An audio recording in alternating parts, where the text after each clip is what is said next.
السلام علیکم دوستو، جیکی کہانی کا چوتھا اور آخری حصہ پیش خدمت ہے۔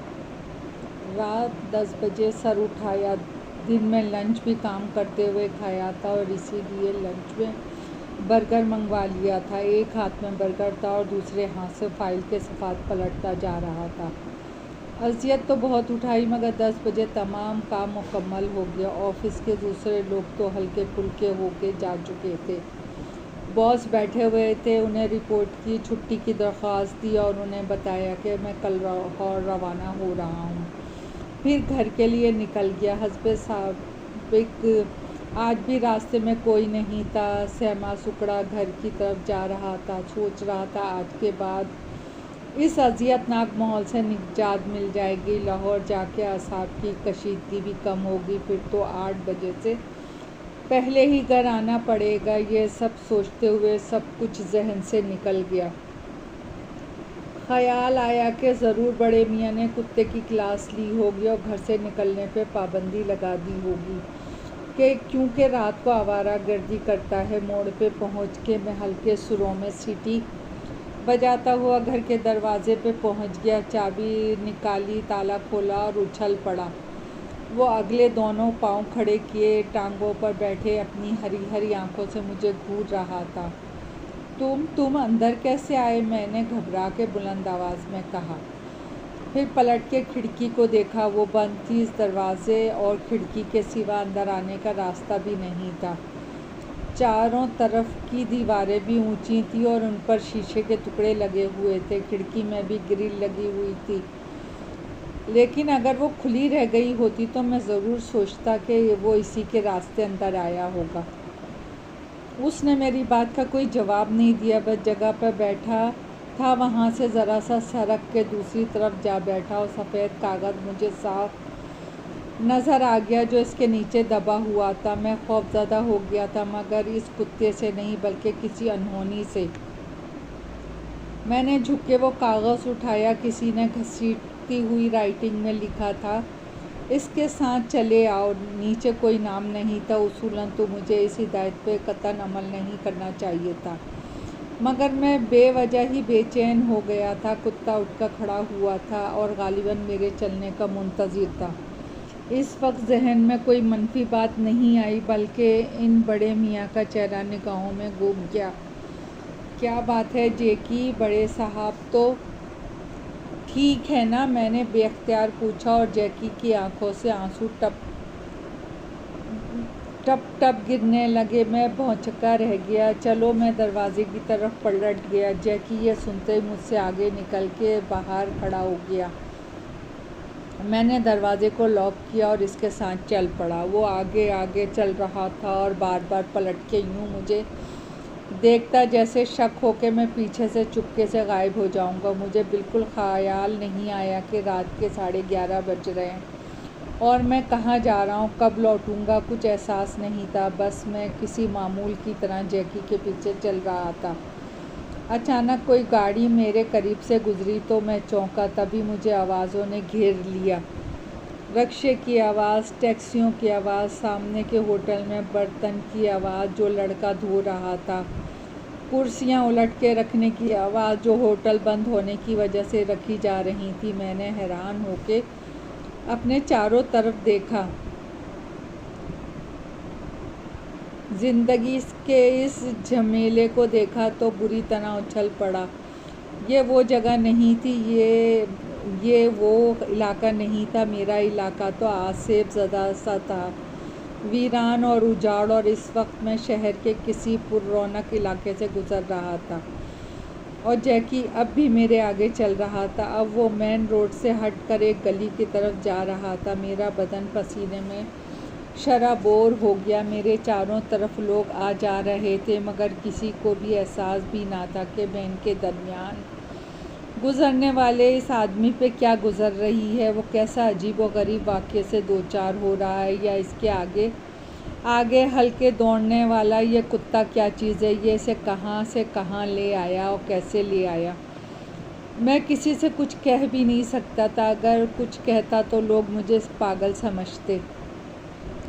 اب ہم گلی میں داخل ہو گئے تھے۔ پہلے پکے مکان آئے، پھر کچے مکانوں کی قطاریں شروع ہو گئیں۔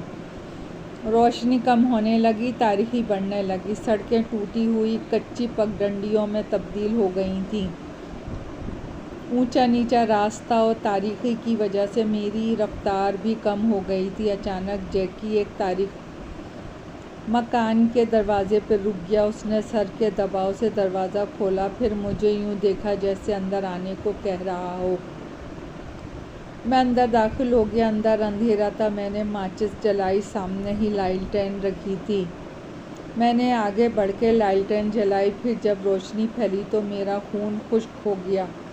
کمرے کے عین وسط میں گڑھا سا کھدا ہوا تھا اور اس کے کنارے جیکی بیٹھا اندر جھانک رہا تھا۔ مجھے یہاں سے ہی صاف طور پر میاں صاحب کا چہرہ دکھائی دے رہا تھا۔ کسی نے انہیں زمین کھود کے دفن کر دیا تھا۔ مٹی ان کے چہرے پہ لگی ہوئی تھی۔ جیکی رو رہا تھا اور میں بری طرح کانپ رہا تھا۔ اچانک ہی خوف سے منجمد ہو گیا۔ بجلی کی طرح خیال ذہن میں کوندا کہ یہ قتل ہے اور میں یہاں ہوں۔ یہ خیال آتے ہی میں اچھل کے دروازے کی طرف بھاگا اور پھر مجھے کچھ ہوش نہیں رہا کہ میں کس طرح اور کس طرف سے نکل کے مین روڈ تک پہنچا۔ میں نے رکشہ لیا، اسے پتہ بتایا اور اپنے کانپتے بدن کو سنبھالنے لگا۔ اب کدھر جانا ہے؟ رکشے والے نے آواز نے مجھے چونکا دیا۔ میں نے دیکھا ہم قبرستان کے پیچھے چھوڑ آئے تھے۔ گلی کا موڑ قریب تھا۔ میں نے اسے اشارے سے بتایا کہ اسی گلی میں چلو۔ پھر دروازے پر اتر کے اسے پیسے دیے۔ ڈرتے ڈرتے دروازہ کھولا۔ خوف تھا کہ کہیں کتا پھر اندر نہ بیٹھا ہو، مگر اندر کوئی نہیں تھا۔ میری بہت بری حالت تھی۔ میں خود کو کوس رہا تھا کہ میں کیوں پاگلوں کی طرح اس کتے کے کہنے پہ چل پڑا۔ وہ رات بھی جاگتے گزری۔ ساری رات میں نے تیاری کر لی، سویرے ہوتے ہی گھر سے نکل گیا۔ مجھے یہ خوف بھی تھا کہ اگر کسی نے مجھے اس گھر سے نکلتے دیکھ لیا ہوگا تو کیا سوچا ہوگا، اور جب انہیں پتہ چلا ہوگا کہ اس گھر میں بڑے میاں کا قتل ہو گیا ہے تو کیا ہوگا۔ اسٹیشن پہنچ کے اس وقت تک خوفزدہ رہا جب تک ٹرین کراچی کی حدود سے نکل نہیں گئی۔ لاہور پہنچ کے میں چند دن میں وہ واقعہ بھول گیا، مگر ظاہر ہے کہ میرا لاشعور اس واقعے کی خوفناکی سے آزاد نہیں ہو سکا تھا۔ شاید خاندان والوں سے میل ملاقات اور تفریح کی وجہ سے پیش نظر صاف ہو گیا تھا، مگر پس منظر کا ہولناک عکس میرے خوابوں کو اپنی گرفت میں لیے ہوئے تھا۔ میں اکثر صبح اٹھتا تو صرف اس احساس کے ساتھ کہ میں نے کوئی برا خواب دیکھا ہے۔ وقت گزر رہا تو بل بھی کسی چال سے رہا تھا، مگر چھٹیاں ختم ہونے کا واویلا وقت گزرنے کا شدت سے احساس بھی دلا رہا تھا۔ اس بار ابو نے بھی چھٹیاں لے لی تھیں۔ وہ پورے 10 روز کے لیے کراچی آ رہے تھے۔ ہم سب اس لیے بھی بہت خوش تھے۔ خاندان کے دوسرے لوگ بھی ہمارے ساتھ ہی سفر کی تیاری کر رہے تھے۔ بوگیاں بک کروا لی گئیں۔ یہ یادگار سفر ثابت ہوا۔ کراچی پہنچ کر ہماری ٹیکسی جو ہی ہمارے گھر کی چوڑی سڑک پہ پہنچی، سامنے قبرستان کی دیوار نے میرے اندر ہزاروں بل ڈال دیے۔ سارے واقعات تواتر کے ساتھ سامنے آ گئے۔ میں چاہتا تھا ان واقعات کا ذکر کروں، مگر محض یہ سوچ کر باز رہا کہ چھوٹے بہن بھائی ڈر جائیں گے۔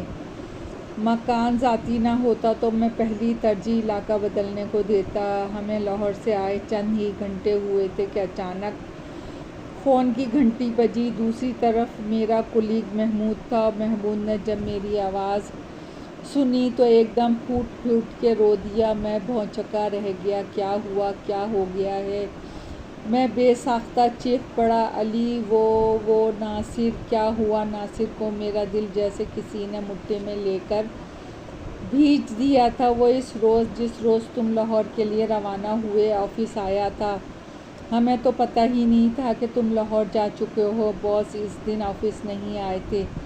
ناصر تم سے ملنے کو بے چین تھا۔ وہ آفس کے بعد تم سے ملنے تمہارے گھر گیا تھا۔ رات کو وہاں راستے میں کسی نے اسے اغوا کر کے گولی مار دی۔ 20 تاریخ کی صبح اس کی لاش قبرستان کے پاس پائی گئی۔ وہ اب ہم میں نہیں ہے، وہ بتا رہا تھا اور مجھے لگ رہا تھا جیسے میرے پورے وجود میں گاڑھا دھواں سا بھرتا جا رہا ہے۔ بڑی دیر بعد مجھے ہوش آیا تو محمود فون رکھ چکا تھا۔ میں سیدھا آفس پہنچا۔ امی، ابو اور بہن بھائی یہ سن کر ہی متحش تھے کہ ناصر مارا گیا۔ آفس پہنچ کے مجھے وہ اخبار بھی مل گیا جن میں ناصر کے مرنے کی خبر تھی۔ وہ 20 تاریخ کا اخبار تھا اور ناصر 19 تاریخ کی رات کو مارا گیا تھا۔ اسی راستے پہ مارا گیا تھا جہاں سے میں روز گزرتا تھا۔ یہ 19 تاریخ کا لفظ ہتھوڑے کی طرح میرے دماغ پر برسنے لگا۔ میں خود کو سنبھالتا ہوا گھر واپس آ گیا۔ اتنا ہوش مجھے پھر بھی تھا کہ میں نے اپنے ساتھ گزرے واقعات آفس میں کسی کو نہیں بتائے، ورنہ میں خود چکر میں آ سکتا تھا۔ گھر پہنچتے ہی میں پھٹ پڑا، خوب رویا۔ امی ابو مجھے سنبھالتے رہے۔ کچھ حالت درست ہوئی تو میں نے سوچا کہ ابو کو بتاؤں، مگر میں پھر کچھ سوچ کر چپ ہو گیا۔ سارا دن اور ساری رات سوچتا رہا، آخر ان بڑے میاں کو 19 تاریخ کے اس واقعے کے بارے میں کیسے پتہ تھا؟ کیا انہوں نے دہشت گردوں کے پروگرام کو سن لیا تھا؟ کیا ان لوگوں نے مجھے اغوا کر کے مارنے کا پروگرام بنایا تھا؟ کیا اسی بنا پہ انہوں نے مجھے تنبیہ کی تھی؟ اور کیا وہ لوگ نہ جان گئے ہوں گے کہ انہوں نے میرے دھوکے میں کسی اور کو مار دیا؟ میں جوں یہ سوچ رہا تھا میری حالت غیر ہوتی جا رہی تھی۔ اب مجھے یقین ہو گیا تھا کہ ضرور ان بڑے میاں نے سارا پروگرام سن لیا تھا اور یہ بات وہ دہشت گرد بھی جان گئے تھے، اسی لیے انہوں نے ان بڑے میاں کو بھی ٹھکانے لگا دیا۔ انہیں شاید پتہ نہیں ہوگا کہ وہ بڑے میاں مجھے بتا چکے ہیں۔ میں اسی سوچ میں لیٹا تھا کہ چھوٹے بھائی نے کھانے کے لیے بلایا۔ میں منہ ہاتھ دھو کر دوسرے کمرے میں گیا تو امی ابو سب گھر والے دسترخوان پہ میرے منتظر تھے۔ میں ابو کے برابر میں بیٹھ گیا۔ اسی لمحے میری نگاہ ابو کے پیچھے رکھی ایلبم پہ پڑی۔ ایلبم کھلا ہوا تھا، غالباً کوئی دیکھتے دیکھتے یوں چھوڑ گیا تھا۔ میں نے اسے اپنی جانب سرکایا۔ جب میری نگاہ اس تصویر پہ پڑی تو میں اچھل پڑا۔ تصویر میں وہی بڑے میاں ابو کے پاس بیٹھے ہوئے تھے۔ ابو یہ کون ہیں؟ میں نے بوکھلائے ہوئے انداز میں پوچھا۔ ابو نے سرد آہ کھینچی اور بولے، آہ بیٹا، یہ میرے دوست تھے، انصاری صاحب، بے چارے۔ کیا مطلب؟ میں سمجھا کہ وہ ان کے قتل سے واقف ہو چکے ہیں۔ تھے یہ مطلب ابو، کیا یہ اب نہیں ہیں؟ نہیں بیٹا، آج سے 2 برس پہلے کسی نے انہیں قتل کر دیا تھا۔ میں حواس باختہ ہو گیا۔ ابو، یہ آپ کیا کہہ رہے ہیں؟ یہ تو زندہ تھے، یہ مجھے ملے بھی تھے، انہوں نے ہی تو مجھے…